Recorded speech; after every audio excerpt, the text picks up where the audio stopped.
Dans la première partie, on a vu donc les notions de coupe. On a expliqué le principe, quelques règles concernant les coupes, mais également quelques exemples. Alors dans cette partie, nous allons évoquer ce qu'on appelle les coupes spéciales.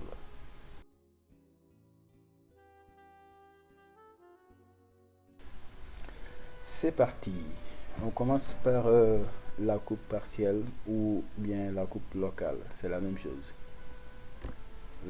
On assure que la zone comportant l'évidement ici, alors ici l'évidement, c'est le vide qui est réalisé ici, qu'on appelle également une rainure de clavette.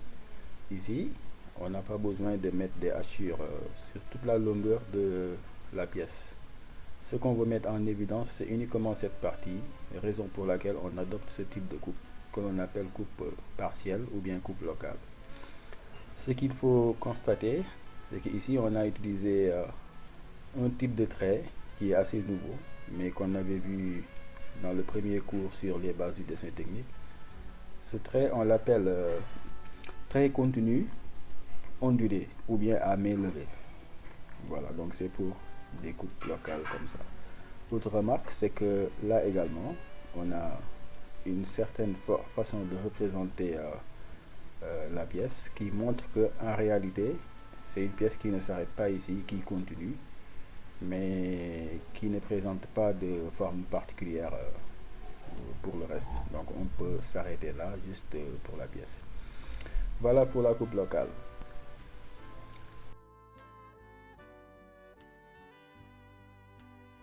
Coupe spéciale toujours. Cette fois-ci, on va voir le cas des ici, coupe brisée à plan parallèle.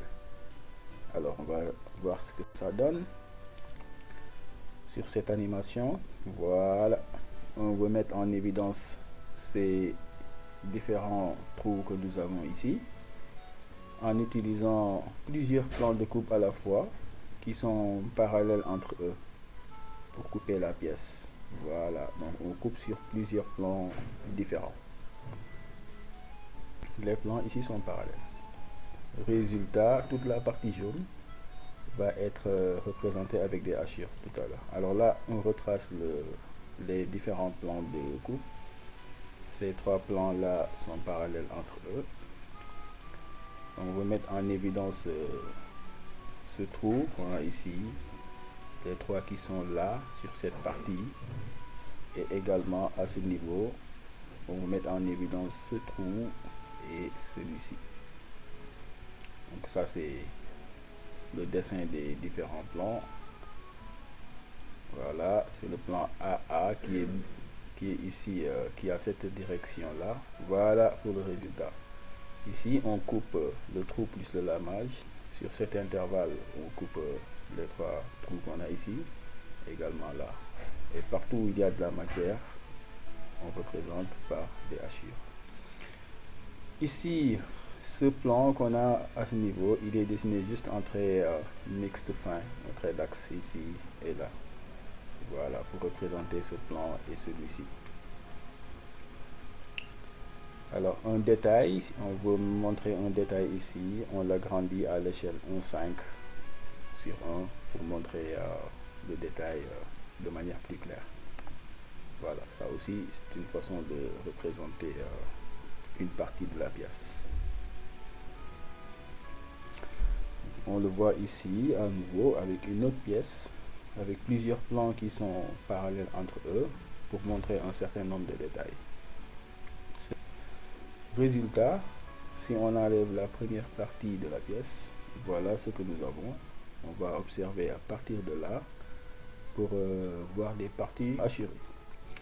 Si on regarde comme ça, en vue orthogonale, le résultat correspond avec ce dessin-là. Voilà. Ces mêmes plans sont encore représentés ici sur cette vue. Voilà le parcours. Et maintenant, résultat, on a toute la partie touchée par le plan de coupe qui est représentée avec des hachures ici. Voilà pour cet exemple. Un dernier exemple avec une autre pièce ici. Là, c'est après la coupe avec des plans parallèles. Voilà la pièce coupée. Voilà, on regarde comme ça. Ce sont ces deux plans donc, qui ont réalisé la coupe. Sur le dessin, représentation normalisée, un premier plan ici, ensuite un autre plan ici, les deux étant parallèles. Sur cet intervalle-là, sur cette moitié de pièce, voilà le résultat de ce que nous avons. Donc ici, on coupe juste une partie du trou oblong ici, qui donne ce qu'on a là. Et sur l'autre moitié, on coupe une partie du trou, donc le demi-cercle à ce niveau, qui est donc représenté en trou borgne à ce niveau. Et le reste étant la partie là où il y a de la matière, qu'on représente ici avec des hachures. Alors, attention, ici c'est une seule pièce, c'est la même, donc on a le même type de hachure. Attention également à ne pas représenter ici un trait continu fort. N'oubliez pas que un trait continu fort n'est jamais traversé par des hachures. Voilà, on continue.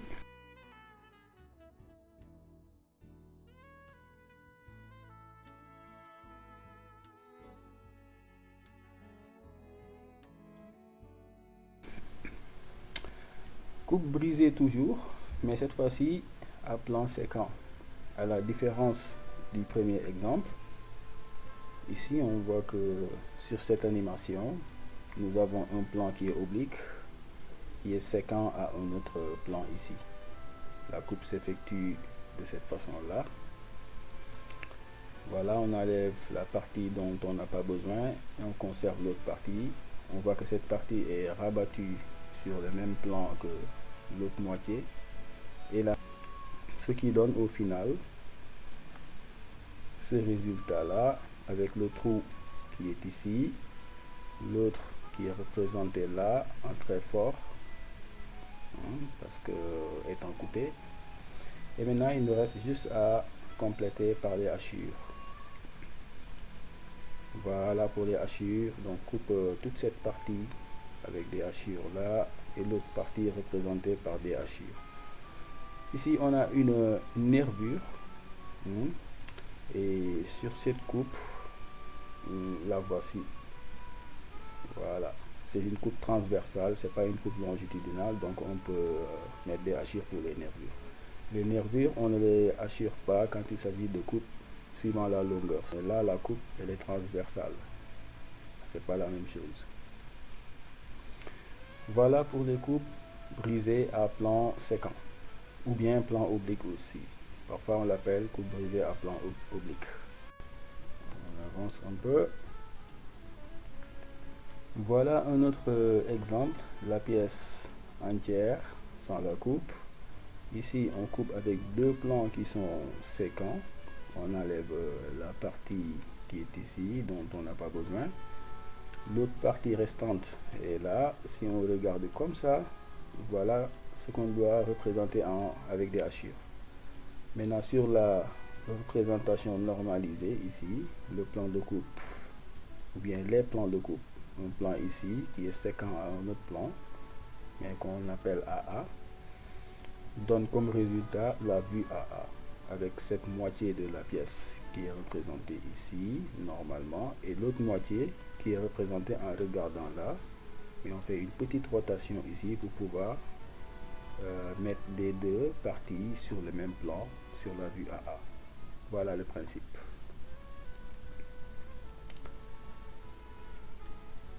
Un autre exemple, un dernier, on a un plan FF ici et là qui va couper. Donc nous, on va juste enlever cette partie et maintenant ça donne une représentation comme ça en vue FF. Pourquoi? Parce que le plan de coupe a comme nom F ici et F là.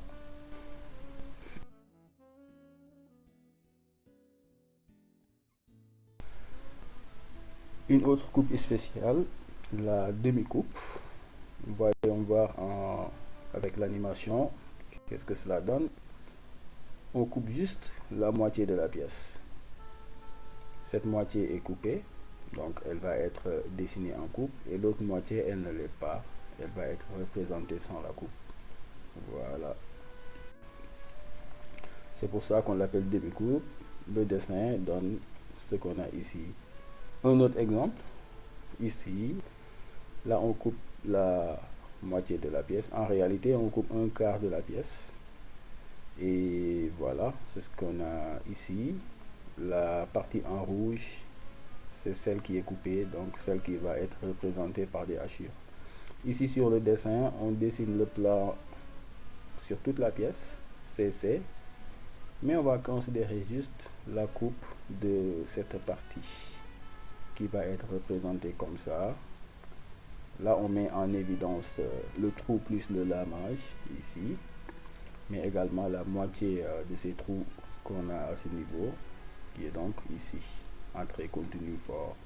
Et le reste, sur cette partie, l'observateur se place juste à ce niveau pour faire cette représentation. Elle n'est pas complète. On aurait pu compléter par un trait interrompu ici, symétrique à ce qu'on a là. Pareil, un trait symétrique, un trait interrompu à ce qu'on a ici. Voilà, et pour cette partie. Demi-coupe CC. La moitié est en coupe, l'autre est en vue extérieure, ce qu'on a ici. Et voilà pour cette partie du cours sur les coupes et sections.